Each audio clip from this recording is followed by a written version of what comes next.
da OAB Ceará, e hoje é com muita alegria e satisfação que a gente recebe aqui na nossa sala de aula virtual o Dr. Rafael Pandolfo, né, Dr. Rafael Pandolfo, que é mestre em Direito Tributário e um autor de grandes obras do direito tributário. Inclusive, eu tenho aqui do lado a minha Bíblia, né, sobre jurisdição constitucional tributária, e nós trouxemos ele hoje para falar um pouquinho desse sistema tão complexo de controle de constitucionalidade, controle concentrado, controle difuso. Nós, tributaristas, acabamos atuando um pouco mais via controle difuso, nossos recursos acabam chegando no STF via recurso extraordinário, e que muitas vezes é até uma ação um pouco mais complicada para chegar até lá, porque ela tem alguns percalços, né, que vem no próprio Código de Processo Civil,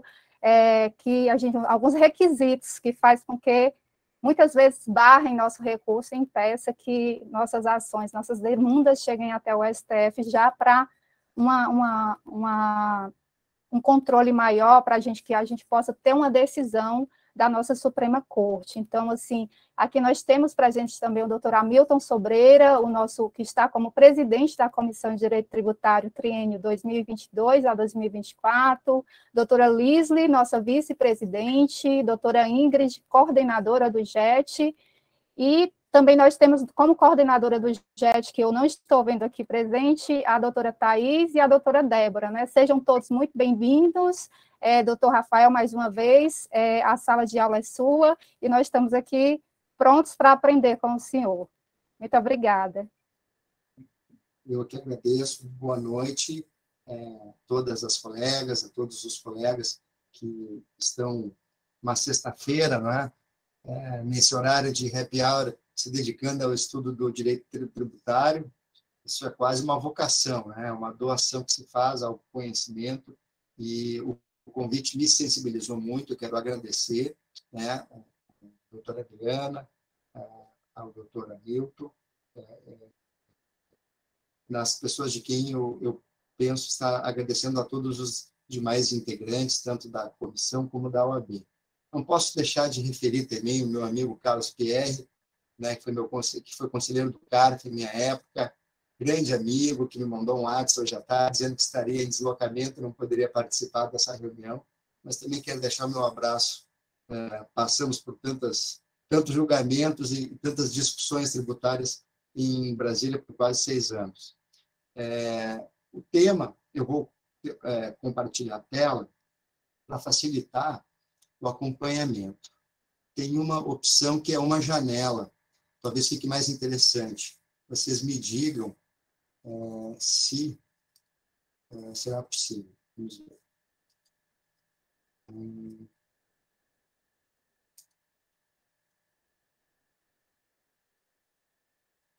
Opa, peraí, que não é essa aqui. Deixa eu interromper o compartilhamento. Quando a gente tem, dá certo, né? Mas quando a gente vai...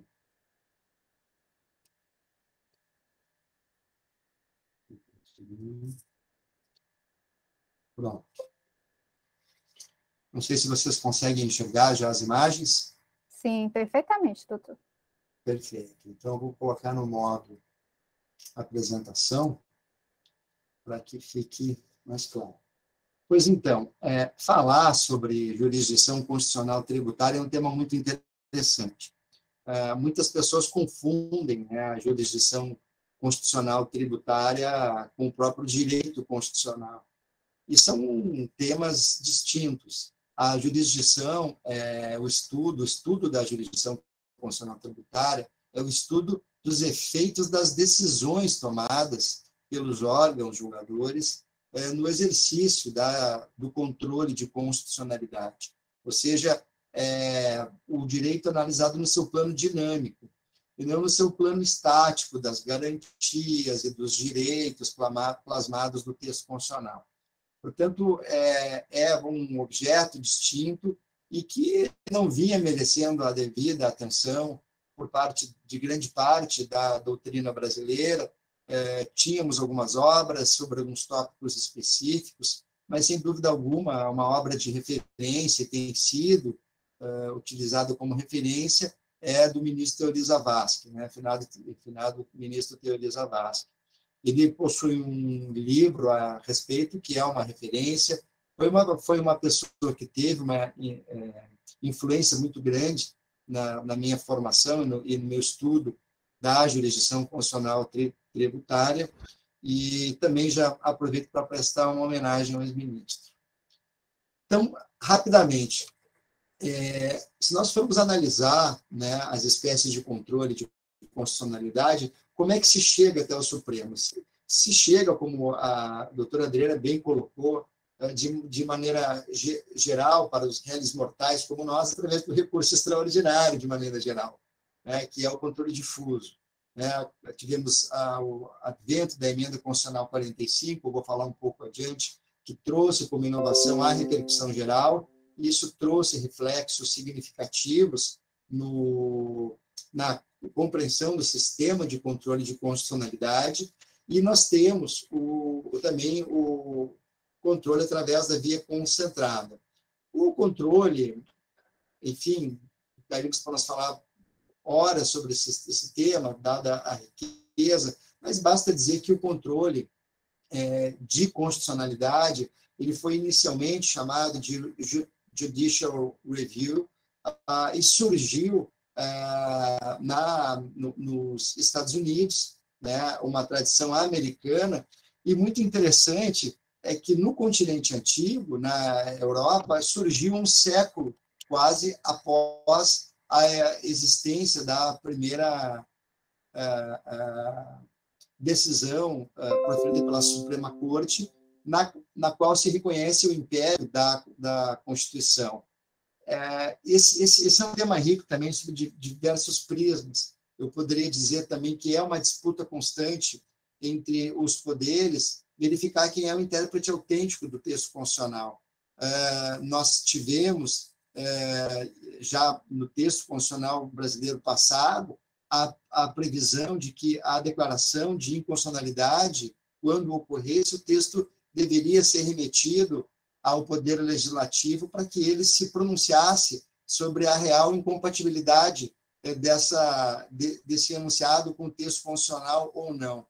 Isso porque, e aí já entrando um pouco misturando os temas todos nessa fase inicial, sob o ponto de vista histórico, nós temos correntes interpretativas, como do finado ministro da Corte Suprema Americana, do Scalia, que dizia que o intérprete ele não pode construir um significado, ele não tem a autonomia que se endereça a ele, de maneira geral, pela doutrina, não pode construir um significado inovador a ponto de descaracterizar aquela intenção do legislador, que isso deveria ser levado em consideração, sobretudo porque os nossos direitos e garantias são definidos por quem nós elegemos. Em países como o Brasil, nos quais os órgãos judicantes são formados por pessoas que fazem concurso, não necessariamente a visão dessas pessoas reflete a visão e os valores de toda a população que participa do processo de construção através dos seus representantes que integram o Poder Legislativo. Isso é um ponto muito interessante, porque, claro, nós vivemos um momento atual de disputa muito grande, notadamente mais entre o Executivo e o Judiciário, mas se verifica que essa questão de disputa de intérprete autêntico e de até onde pode ir o Judiciário ou não, é um tema muito antigo, é um tema que não é novo e ainda hoje suscita muitos questionamentos no âmbito da própria doutrina. Voltando, então, a esse quadro inicial, também, então, nós tivemos o surgimento do controle de constitucionalidade, chamado controle concentrado, surgiu na Europa, né? Notadamente, se atribuía a uma corte a responsabilidade de emitir juízos negativos, se fala de legislador negativo, ou seja, se imaginava que uma Corte Suprema, né, desvinculada do Poder Judiciário, que tivesse esse papel precípio, esse era o modelo idealizado por Kelsen, essa corte teria a possibilidade de declarar a inconstitucionalidade ou reconhecer aquela inconstitucionalidade da mesma forma que um legislador teria a possibilidade de criar uma lei. E esse reconhecimento proferido por essa corte poderia, tal qual a lei, definir a sua eficácia no tempo. Assim como uma lei pode dizer que ela tem efeitos retroativos, desde que, claro, não crie nenhum regime jurídico mais gravoso para os indivíduos que tiveram a sua situação jurisdicionada por essas leis, da mesma forma poderia decisões proferidas no âmbito do controle concentrado, formado por esse órgão, proferir decisões que avançassem sobre o passado. Daí também surge a ideia de legislador negativo, que é o modelo utilizado até hoje, com o qual também nós entendemos que surgiu a ideia de efeitos modulatórios, que eu vou falar um pouco adiante, né? Bom, e temos a reclamação. A reclamação é um instrumento de preservação de competência. Eu entendo que não é propriamente um instrumento direto de controle de constitucionalidade, porque a reclamação, que é um instrumento que pode ser utilizado por qualquer indivíduo quando um determinado ato praticado por qualquer órgão viola decisão proferida pelo Supremo Tribunal Federal em controle concentrado ou uma súmula vinculante, por exemplo, né?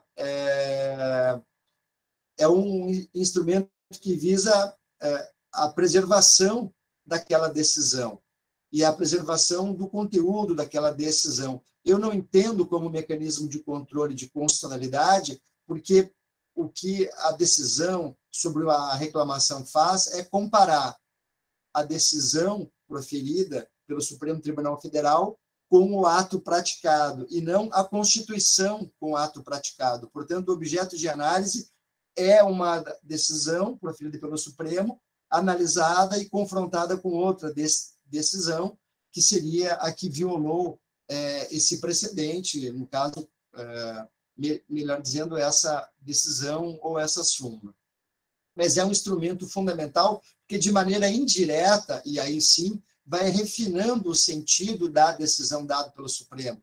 Ao dizer que determinada situação viola o precedente ou não viola a decisão proferida pela Corte Suprema, a Corte acaba refinando o conteúdo da sua própria decisão ao fortalecer balizas e ao deixar claro certos limites que a linguagem produzida no primeiro acórdão talvez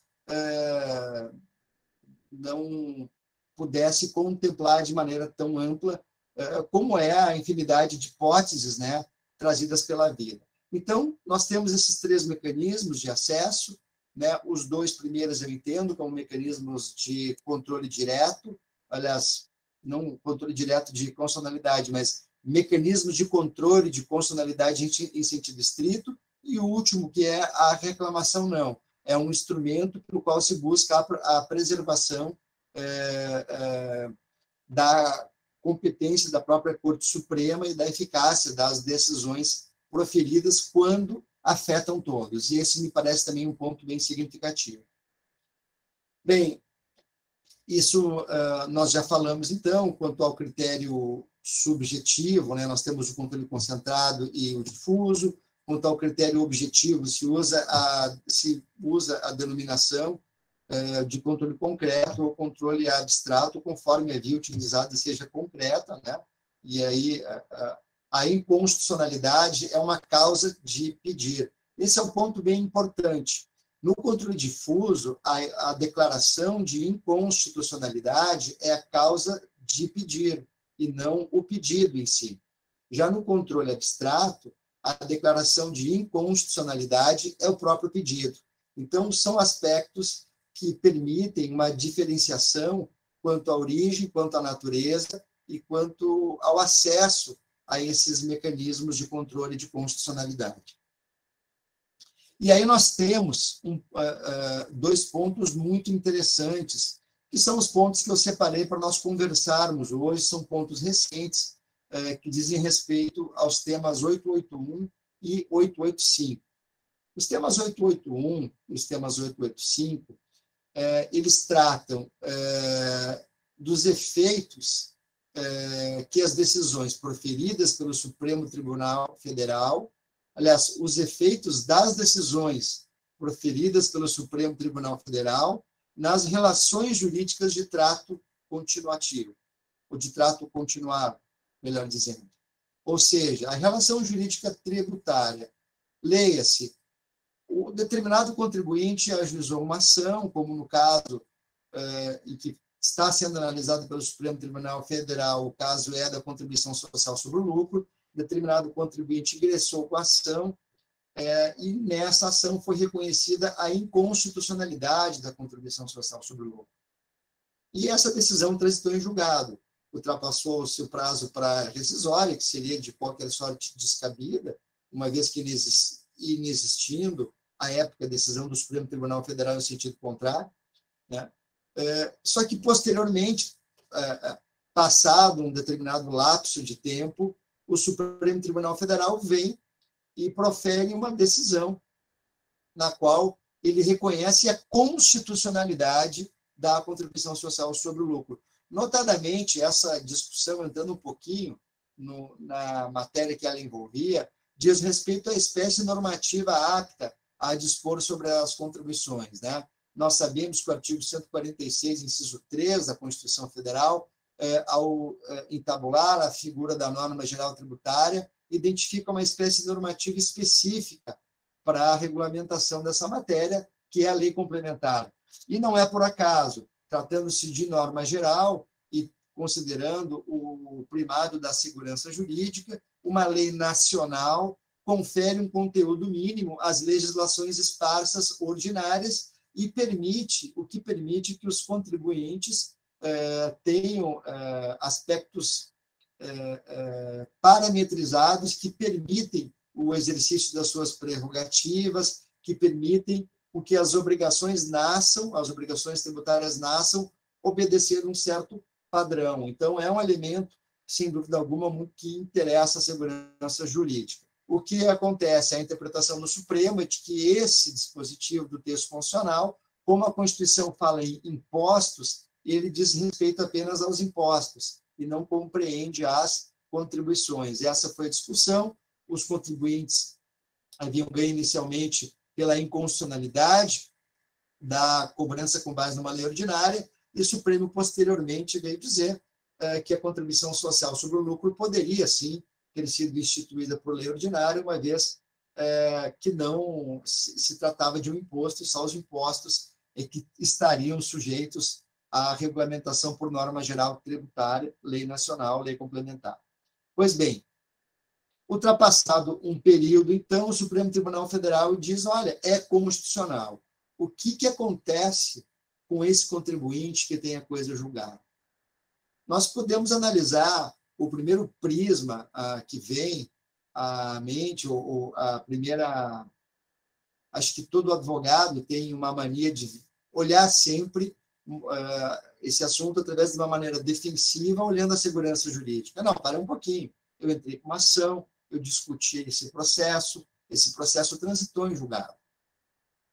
Ocorre que nós temos que olhar sobre a perspectiva também da livre concorrência.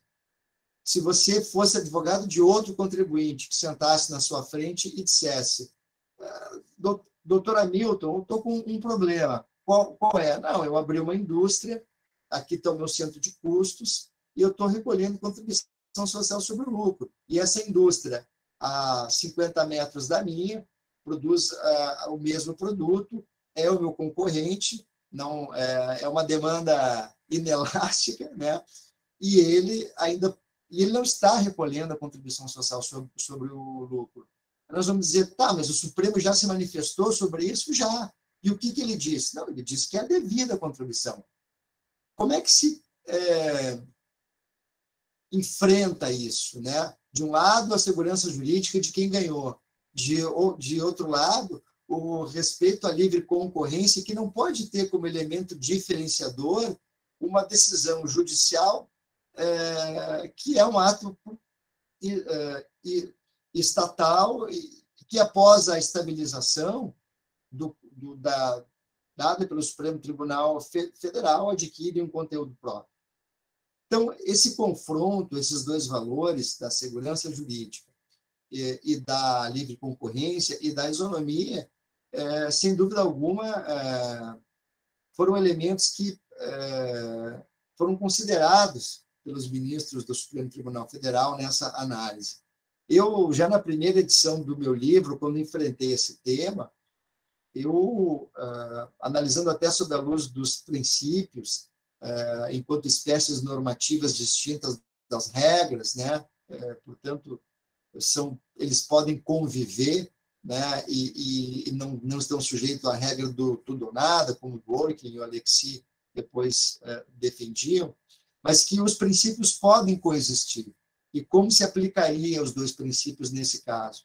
Em primeiro lugar, proteger o passado de quem teve a coisa julgada, né? Então, a decisão proferida pelo Supremo Tribunal Federal, no meu modo de ver, claro, no controle concentrado, como ela atinge todos, ela atingiria cada pessoa de uma maneira diferente. Aquele que possui a coisa julgada, ela não retiraria o vigor dessa coisa julgada, ela não retiraria o passado dessa coisa julgada. Mas, uma vez proferida a decisão e estabilizado o texto constitucional, nós também não poderíamos admitir que, dali para frente, se continuasse uma concorrência desleal entre contribuintes, sendo que um deles estaria fazendo o recolhimento de um tributo, ou não fazendo, melhor dizendo, o recolhimento de um tributo, de maneira incompatível com o texto constitucional. Então, como consertar isso? Admitindo-se, sim, que a decisão do Supremo significa a alteração do Estado de Direito que serviu de premissa para a coisa julgada, e alterando-se, a gente sabe, tanto o Estado de fato como o Estado de Direito, que serviram de pressupostos para a formação da coisa julgada, eu tenho a perda da eficácia da coisa julgada. E isso é muito importante, porque a eficácia e a validade atuam em planos distintos.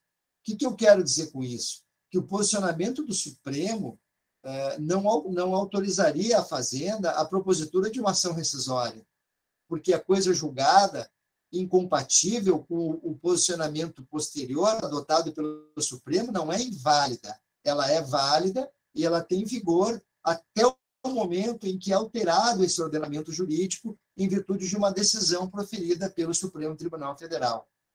E o que diferencia o tema 881 do tema 885? Diferencia que o tema 881 ele vai tratar do controle concentrado, e o tema 885 das decisões proferidas pelo Supremo em controle difuso, com repercussão geral ou sem repercussão geral. E essas são as variáveis. Então, nesse primeiro momento, né, é importante que a gente entenda o que está em jogo. São questões muito importantes. Nós estamos falando, daqui a pouco, de um contribuinte que está há 10 anos sem recolher um tributo e que, a partir dessa decisão, agora proferida pelo Supremo Tribunal Federal, ele vai ter que falar com o seu contador, porque daqui a 90 dias ou daqui a um ano, conforme a espécie tributária, ou os dois, não é? Ele passará a recolher tributo. Isso, em que condições e em que circunstâncias? É o que nós vamos analisar. Mas, nesse primeiro momento, é importante que se entenda a relevância desse tema, que realmente nós verificamos a possibilidade que eu sustentava já na primeira edição do meu livro, de que as normas tributárias, as obrigações tributárias, melhor dizendo, também são introduzidas no ordenamento jurídico através de decisões judiciais. Uma decisão judicial que reconhece a constitucionalidade de uma lei, retirando a eficácia da coisa julgada de uma sentença obtida por um contribuinte, faz com que esse contribuinte, a partir desse momento, tenha que recolher o tributo. Então, na realidade, nós temos a alteração do critério jurídico de lançamento a partir de uma decisão judicial. E vejam também, muito interessante, que o artigo 146 do Código Tributário Nacional, quando ele fala sobre a inalterabilidade dos critérios jurídicos, ele diz que alteração dos critérios jurídicos para a realização do lançamento, vírgula, em virtude de decisão administrativa ou judicial, só poderá atingir fatos jurídicos tributários futuros. O que se quer dizer? A decisão que declara a inconstitucionalidade é uma decisão judicial. Portanto, por óbvio, que não pode a Fazenda, por outro lado, se arvorar nessa decisão e, ultrapassando o que diz o 146, e aí retroatividade, avançar sobre o passado. Também é muito interessante que o Supremo Tribunal Federal, nesse julgamento, ele diz o seguinte, olha, mas espere um pouquinho, se a decisão declara constitucionalidade e aquele contribuinte, então, tinha uma coisa julgada, essa coisa julgada vai perder sua eficácia, ou seja, ela segue sendo válida, só que ela perde a sua eficácia, perde a sua vigência, sendo mais técnico, né? Por quê? Porque ela deixa de jurisdicizar fatos futuros. Essa reintrodução, como é a criação de uma obrigação, se poderia até questionar se é uma recriação, mas o fato é que isso se sujeita à anterioridade. Então, vejo que os princípios constitucionais que garantem, que tutelam tanto a retroatividade como a anterioridade, também têm o seu alcance e a sua aplicação, aliás, melhor dizendo, também tem que ser aplicados em todas as situações nas quais nós temos alterações do ordenamento causadas por decisões judiciais. Bem, voltando ao slide que eu coloquei agora, o que acontece? Nesses dois temas, nós temos um voto proferido pelo ministro Fachin, nós temos hoje 4 votos conhecidos. O dos 2 relatores, um o ministro Fachin, outro o ministro Barroso, o do ministro Gilmar Mendes e do ministro Toffoli, né? O que nós verificamos? Que a saída encontrada nos 2 casos foi a mesma.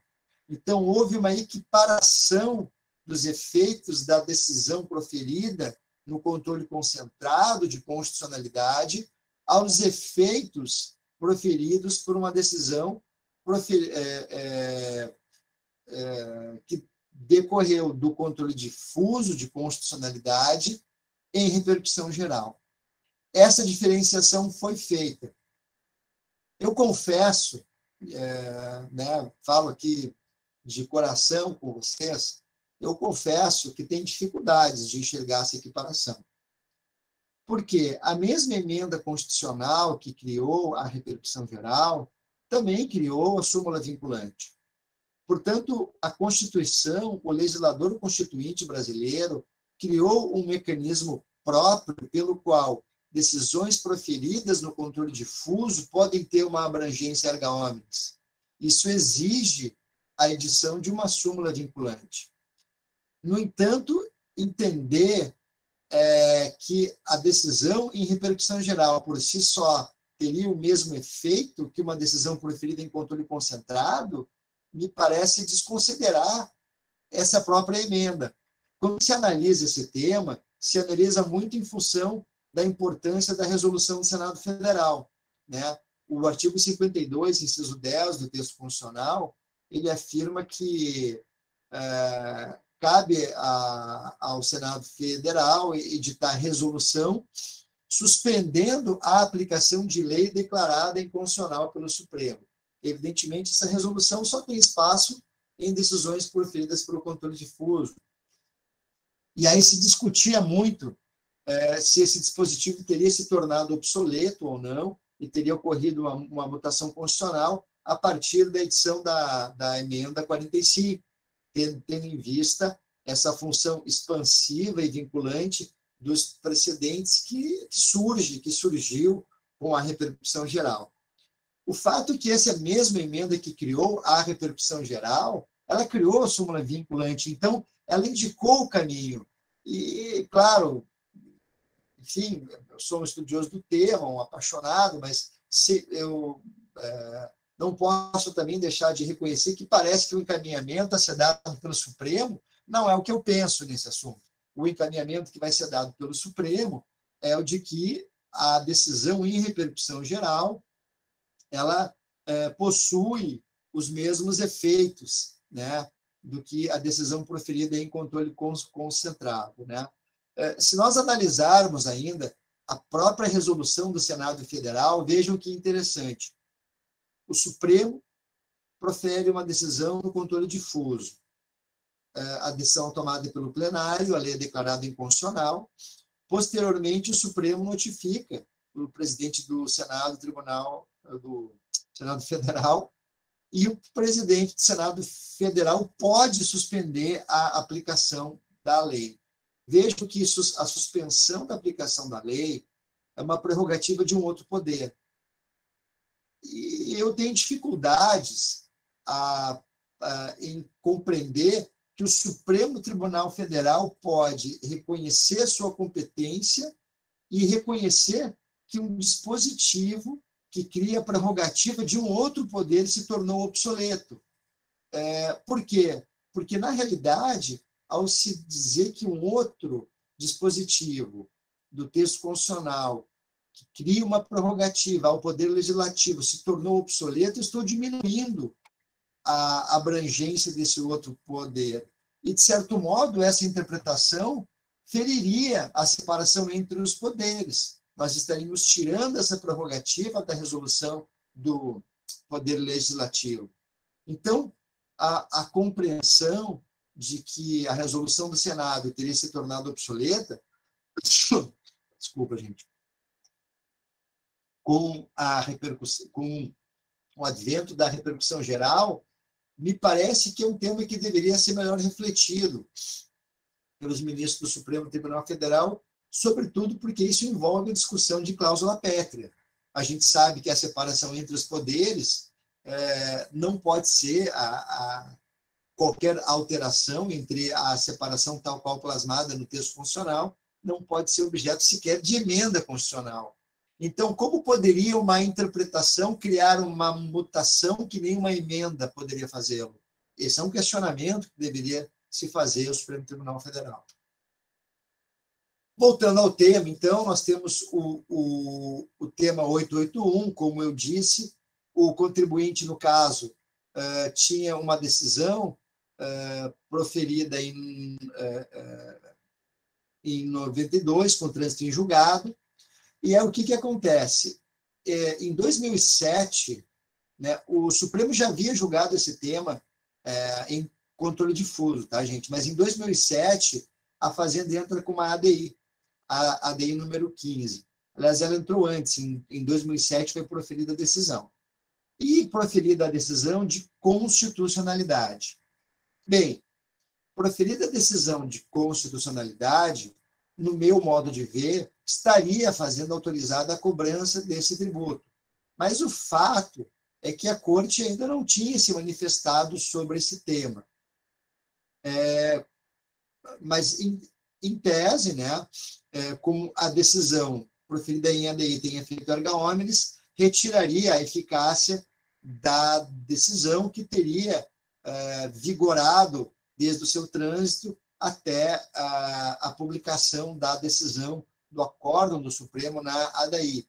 Melhor dizendo, até 90 dias após a publicação da ata da decisão proferida pelo Supremo na ADI. Como é que ocorreu a votação nesse caso, né? O ministro Fachin entendeu que realmente havia perda automática da eficácia prospectiva da decisão, seguindo a lição do professor Teori Zavascki, do ministro Teori Zavascki, né? E foi proposta a modulação de efeitos. Por que foi proposta a modulação de efeitos? Porque esse tema de jurisdição constitucional e tempo, por qual eu dedico um capítulo no meu livro, esse tema sempre foi tratado sob a ótica da ação rescisória. Ação rescisória, cabe ação rescisória, súmula 343, o prazo para ação rescisória. Quando, na realidade, esse tema da jurisdição constitucional e o tempo pode ser analisado tanto sobre o âmbito da rescisória, e a rescisória é uma ação que ataca a validade da decisão transitada em julgado, como também sobre o prisma da eficácia, ou seja, a decisão proferida pela Suprema Corte retiraria a eficácia, mas não mitigaria a validade da decisão transitada em julgado. Portanto, essa foi uma abordagem nova e considerando que grande parte das empresas não vinha recolhendo esse valor, se entendeu, o ministro Fachin entendeu por bem aplicar a modulação, determinando que essa decisão surtiria efeitos no prazo de 90 dias ou um ano, conforme a espécie tributária dessa decisão proferida pelo Supremo Tribunal Federal. Então, o que o contribuinte deveria fazer agora, e quem tem coisa julgada?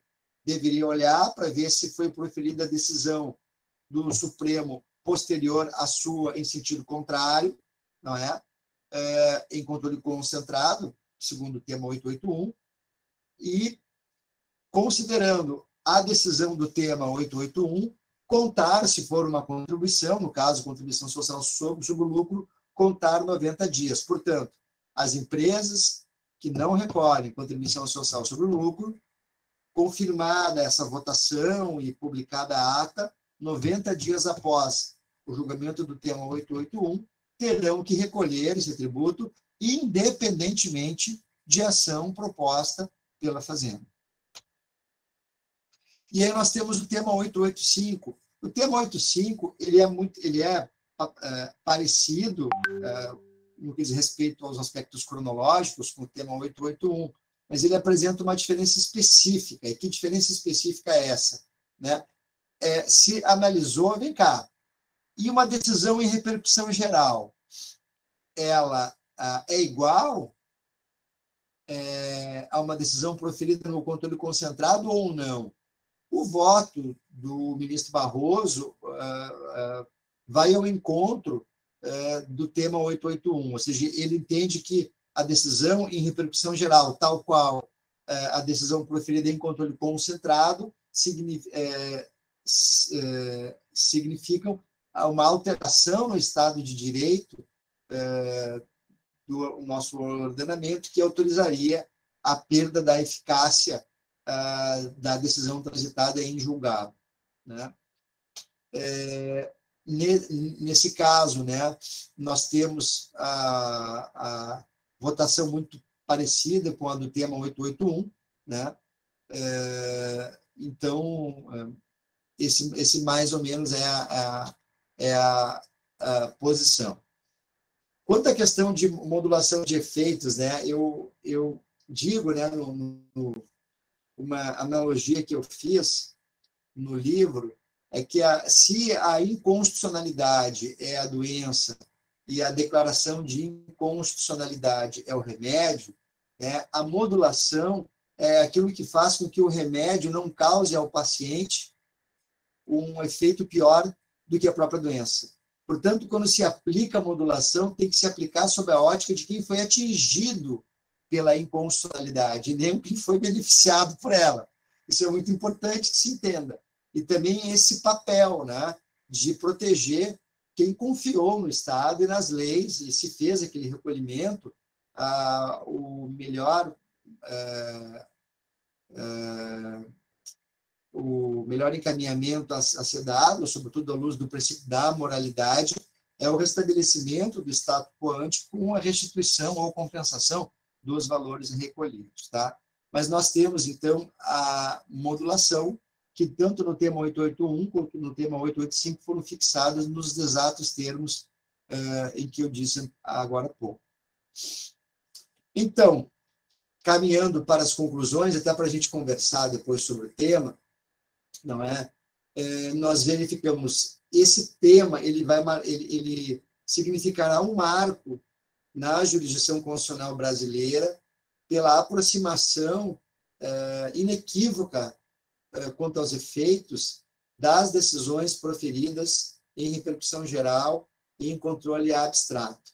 O que eu quero saber agora, e essa será uma pergunta que o Supremo deverá responder, é o seguinte: se o contribuinte perde a eficácia da sua coisa julgada porque foi proferida uma decisão com repercussão geral, pergunto, um contribuinte pode utilizar da reclamação, então, quando um ato administrativo viola uma decisão proferida em repercussão geral?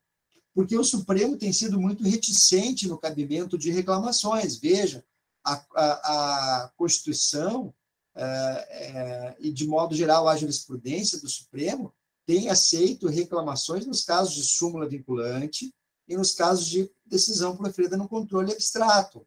Gostaria de saber se agora, no controle difuso, também seria admitido pelo Supremo Tribunal Federal a utilização da reclamação, já que há essa equiparação, e segundo o voto proferido pelo ministro Barroso, reconhecer os efeitos da repercussão geral erga omnes significa que a administração pública estaria sujeita a essa decisão, o que me parece óbvio, né? Porque pela teoria dos precedentes, alguns defendiam que só os juízes estavam sujeitos aos precedentes, pelo artigo 927. Ora, isso é mais ou menos admitir-se que o fiscal de trânsito tem que cumprir o Código de Trânsito e o motorista de trânsito não é obrigado. Ou seja, aquele que fiscaliza a legalidade tem que obedecer à Constituição e quem realiza os atos, que é a administração, ela não teria. Isso é total contrassenso. Mas, enfim, o fato é que houve um avanço no tema, no voto do ministro Barroso, quando ele disse que a equiparação da repercussão geral ao controle concentrado significaria o reconhecimento de que as decisões em repercussão também atingiriam diretamente e não mais indiretamente a administração. Pergunto, caberia então reclamação? Isso significa que, se for violado um direito de um contribuinte, que no nosso entendimento viola a ratio decidendi contida em algum precedente de repercussão geral, nós entraríamos com reclamação ao invés de mandado de segurança com pedido liminar? Me parece que sim. O Supremo, ao fazer essa equiparação, ele está abrindo uma caixa de análise das reclamações, né? Me parece que as restrições quanto ao cabimento de reclamações previstas no Código de Processo Civil, que restringe aos processos que já tramitam nas cortes superiores, perderia sentido com essa equiparação. Temos a questão da mutação constitucional, que é defendida pelo ministro Gilmar Mendes, já foi defendida na reclamação 4337, foi novamente, que me parece que seria uma afronta à separação entre os poderes, e a modulação de efeitos, né, que me parece adequada nesse caso, embora em termos técnicos, né, eu sempre tenha me manifestado, né, e aí de uma maneira autônoma, no sentido de que uma decisão proferida em controle concentrado retira a eficácia da coisa julgada anterior em sentido contrário.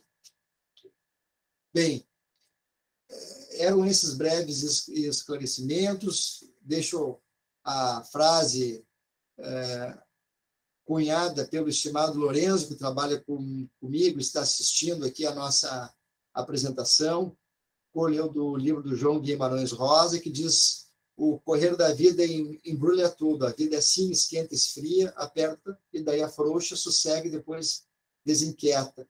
O que ela quer da gente é coragem. Coragem para superar essa pandemia, né? Coragem para nós voltarmos ao que nós éramos antes, talvez até de uma maneira mais ampla agora, com o desenvolvimento de outras ferramentas, e, sobretudo, coragem para que nós digamos as coisas que têm que ser ditas nesse momento de tanta instabilidade no plano constitucional e jurisdicional.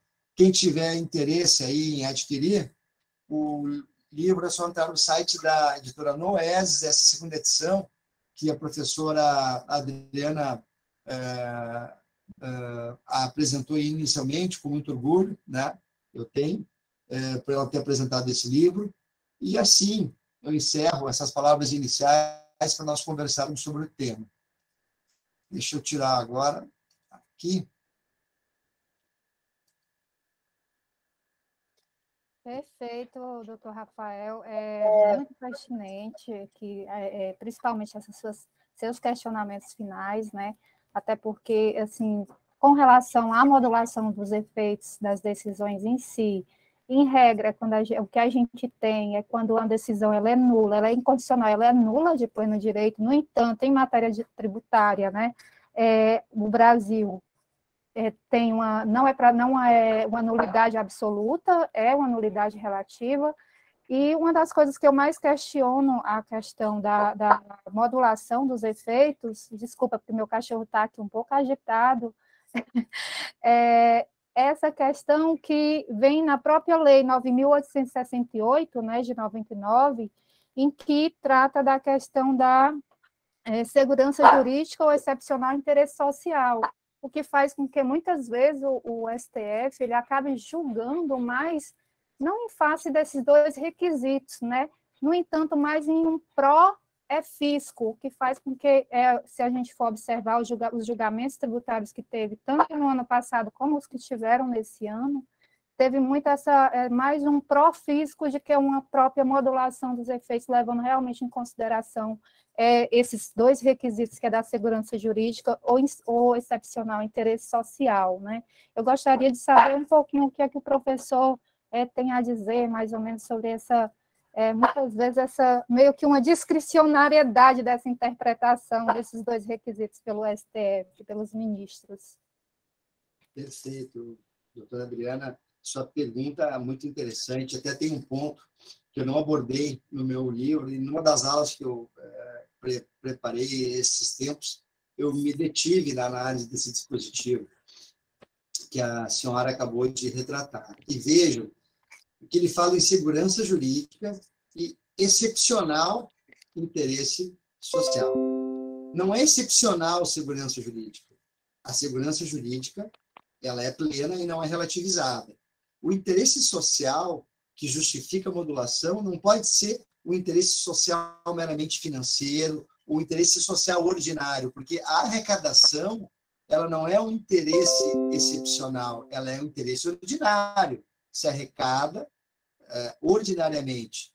Portanto, a excepcionalidade como predicado do interesse social é algo que tem sido pouco considerado, não só pelos ministros, mas nas obras que eu tenho lido sobre esse tema. A maioria fala sobre a ambiguidade do interesse social, que seria um saco de gatos, que qualquer um fala o que quer sobre isso, mas o aspecto do excepcional, ele chama a atenção, porque realmente parece que o legislador quer dizer, olha aqui, para você alegar o interesse social, você tem que alegar algo que não é ordinário.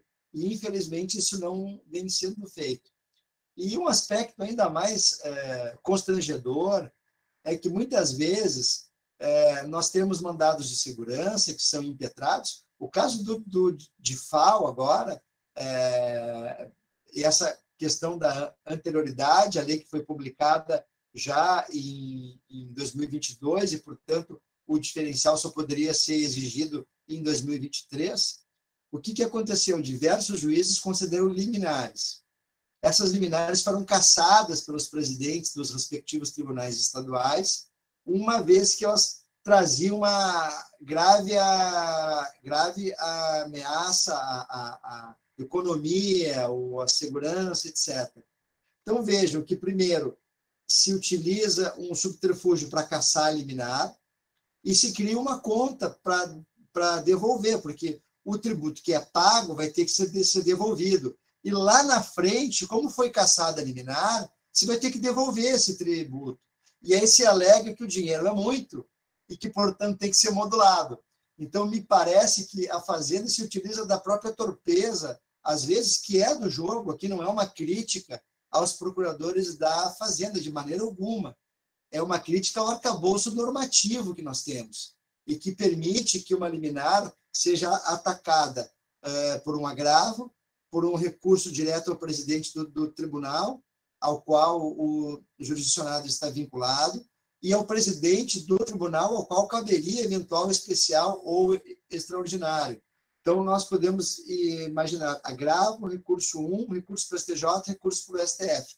4 recursos para caçar uma liminar, ou seja, a excepcionalidade hoje está em manter uma liminar contra a Fazenda, né? E isso é muito preocupante, né? E claro que a modulação segue essa lógica, né? A lógica da fragilidade das contas públicas. né, mas só se arrecadou por tanto tempo justamente porque liminares não foram concedidas. Olha, eu poderia falar sobre vários temas, assim, mas a modulação do tema 69, né, do ICMS, PIS, COFINS, é um tema que causou muita surpresa, né? Que o Supremo tinha decisão plenária de 2012, dizendo que o ICMS não integrava a base de cálculo do PIS, COFINS. 2017, proferiu uma nova decisão em repercussão geral, mas dizer que isso significou uma alteração no entendimento em 2017 realmente me causa uma dificuldade hermenêutica, né? Ou de compreensão. Mas, enfim, são pontos que a senhora coloca com muita propriedade. Nós teremos inúmeros exemplos aqui. Tenho certeza que os colegas também teriam.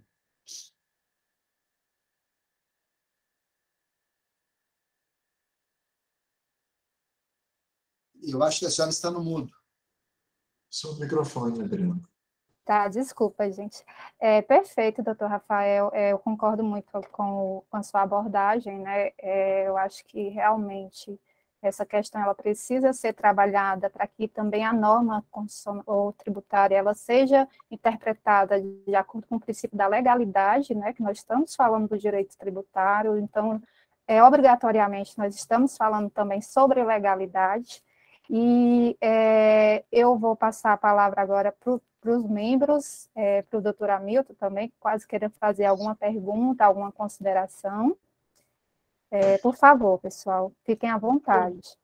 Muito boa noite a todos, a todas. Queria parabenizar o Grupo de Estudos Tributários, e aqui eu vou agradecer em nome da doutora Adriana Fonteles, que organizou essa nossa conversa, né, doutor Rafael, com todos. Sejam muito bem-vindos também os colegas de fora, aqui do Estado do Ceará, que eu também nomeio o doutor Lourenço Barros, que é do escritório do professor Rafael Pandolfo, e todos os membros da Comissão de Direito Tributário também aqui do Ceará, e os demais colegas. Na verdade, esse tema sobre essas modulações me incomoda no sentido de instigar sobre, tanto já se falou, segurança jurídica.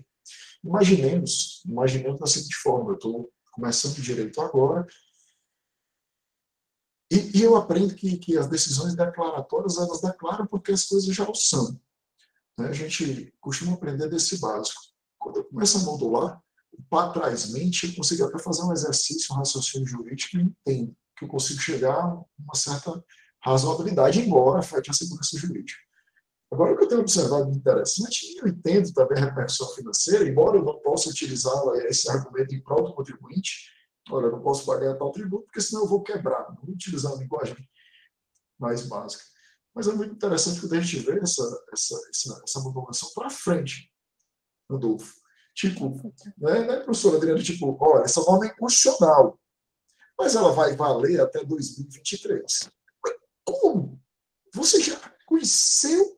Então, eu estou admitindo, no meu ordenamento jurídico, balizado pelo Supremo Tribunal Federal, uma norma inconstitucional valendo no ordenamento jurídico. Tudo bem, a gente pressupõe, há uma presunção de constitucionalidade de todas as normas. Beleza, mas depois que você diz que ela é inconstitucional, mas ela só vai ficar inconstitucional depois de amanhã, mesmo sem haver, de fato, novo. Eu estou dizendo hoje que depois de amanhã ela vai virar inconstitucional. Mas não houve nada, só porque é depois de amanhã. E aí eu lembro das palavras do nosso grande professor, o de Brito Machado, que uma vez ele disse: Hamilton, mas até o Ribeirinho estava, né, Adriano Ribeiro, Zé Ribeiro, né, Sim. um grande escritor aqui do estado do Ceará, que o professor de Brito falou assim: o STF nunca erra. A gente falou: mas como? Por que não? Ele falou: porque ele é o último a falar. Então, essas foram as palavras do professor de Brito sobre mais ou menos esses temas, e isso ainda me causa um pouco falta de ar. Perfeito, doutor Hamilton. Doutor Rafael, quer dar alguma palavra sobre as considerações do doutor Hamilton? Olha, com o relator, né? O professor Hugo de Brito, enfim, ele escreve muito bem, se manifesta com muita propriedade sobre os temas, né? Então, enfim, eu não tenho nenhum acréscimo aos apontamentos, semelhantes apontamentos feitos pelo professor Hamilton. O fato é que, infelizmente, a modulação deixa de tutelar quem deveria, né, ser tutelado. Nós não podemos imaginar que quem causa a inconstitucionalidade pode se valer de uma mitigação dela. Né? Não faz sentido. A segurança jurídica é contra quem sofre, né? E o cidadão tem que confiar nas leis. E mais, se cria modulação nos seguintes termos: quem entrou com a ação, beleza. Quem não entrou com a ação e esperou que eu dissesse o que é o texto constitucional, se deu mal, porque não vai poder pedir de volta. Então, eu confesso que vejo com certa perplexidade o esforço feito pelo Judiciário, pelas Cortes Supremas, para diminuir o número de processos julgados, mas quando se observa os critérios utilizados para a modulação, eles são um prêmio ao litígio e um estímulo ao litígio. Então, não adianta se criar repercussão geral, se criar outro mecanismo que restringe ainda mais o acesso de temas ao Supremo Tribunal Federal. O que tem que ser feito é se aplicar a decisão retroativamente a todos, né? E não premiar só, e não, digamos assim, penalizar quem confiou tanto na lei como no posicionamento do Supremo Tribunal Federal. Temos um estado de desconfiança hoje permanente que premia aqueles que se valem dela e ajuizam ações abarrotando o judiciário. Sim. Pessoal, mais alguém quer fazer alguma pergunta? A doutora Ingrid, que também é coordenadora aqui do JET, também é especialista em direito constitucional, direito tributário. Você quer fazer alguma pergunta, fazer alguma colocação?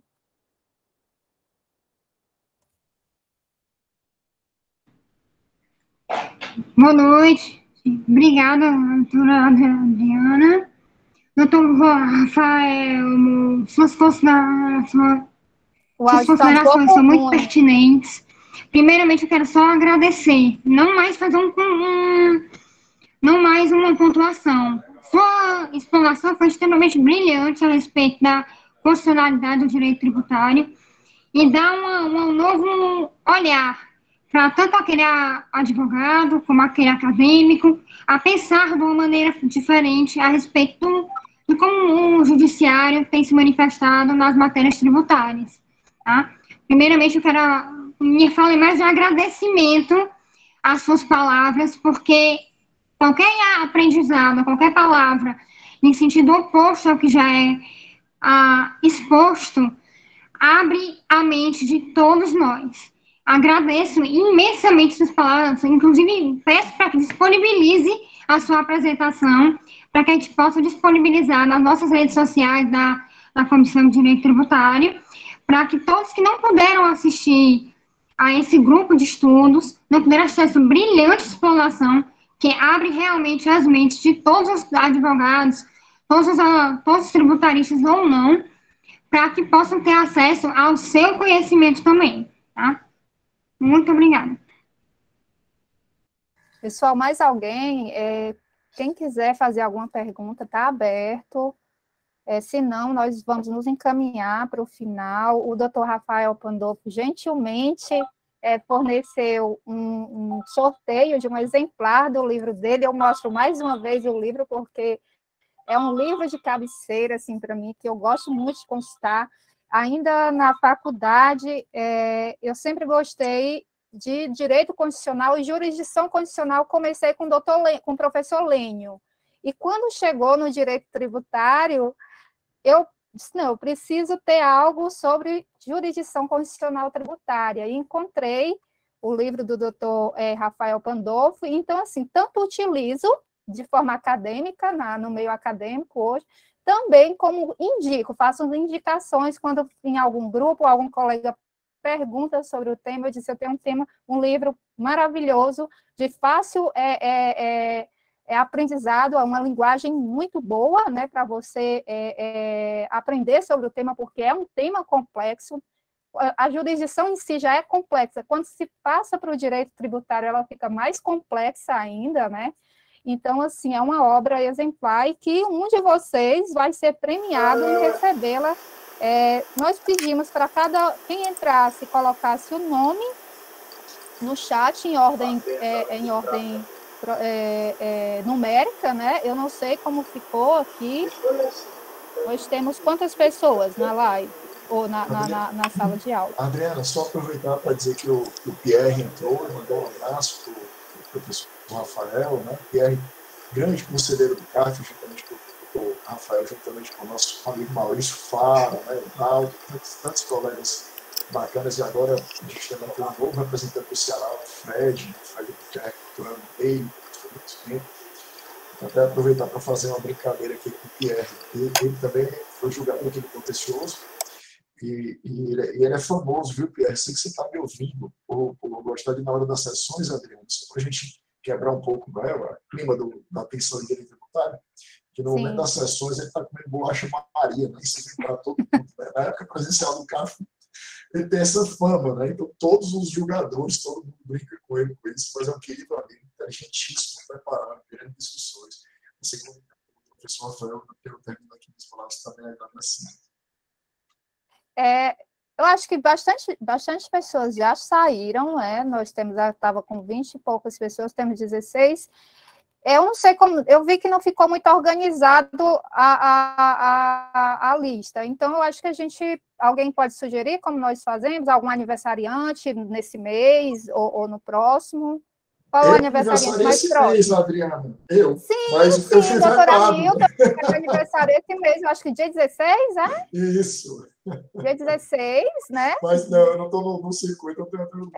Qual é o próximo aniversariante? Todos concordam que pode ir para o doutor Hamilton? Cuidado, olha aí, quem está aí nas coordenações. Olha que o silêncio é fim no direito civil, viu?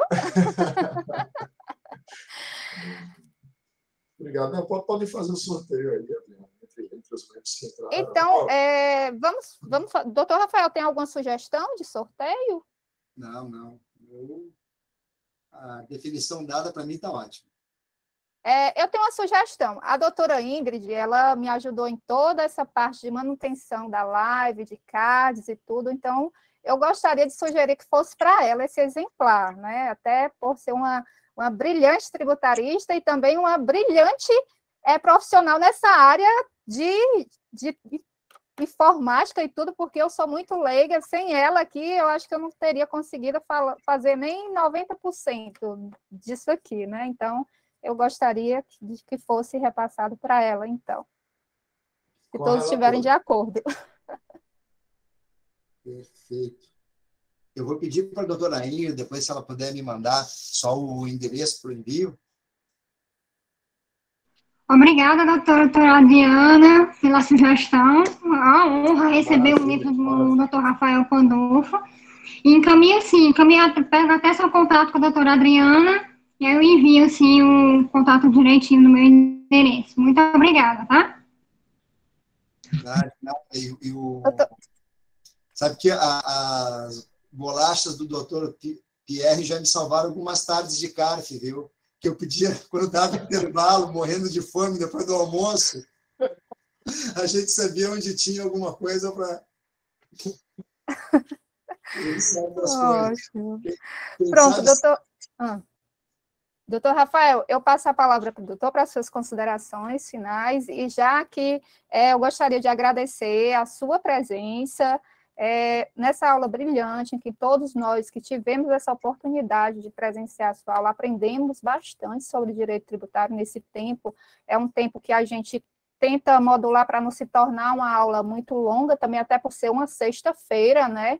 Mas também para dar um pouquinho daquele gosto para que as pessoas se aprofundem. A intenção do nosso grupo de estudo é tentar aproximar os membros da nossa comissão do meio acadêmico, né, e trazendo também grandes nomes do direito tributário, e dessa forma virtual nos permite que nós possamos nos aproximar também de grandes tributaristas de todo o Brasil, né, e assim, é uma honra recebê-lo aqui. Espero que um dia a gente possa recebê-lo presencialmente, né, doutora Hamilton? E, assim, eu passo a palavra para as suas considerações finais, e desde já agradeço a você, ao doutor Lourenço, também tinha outra colega aqui do seu escritório, que no momento eu acho que já saiu. Então, assim, só agradecer a presença e a receptividade de todos vocês quando eu os procurei no primeiro momento. Muito obrigada. A palavra está com você. Obrigado, doutora Adriana, muito obrigado, doutora Milton, doutora Ingrid.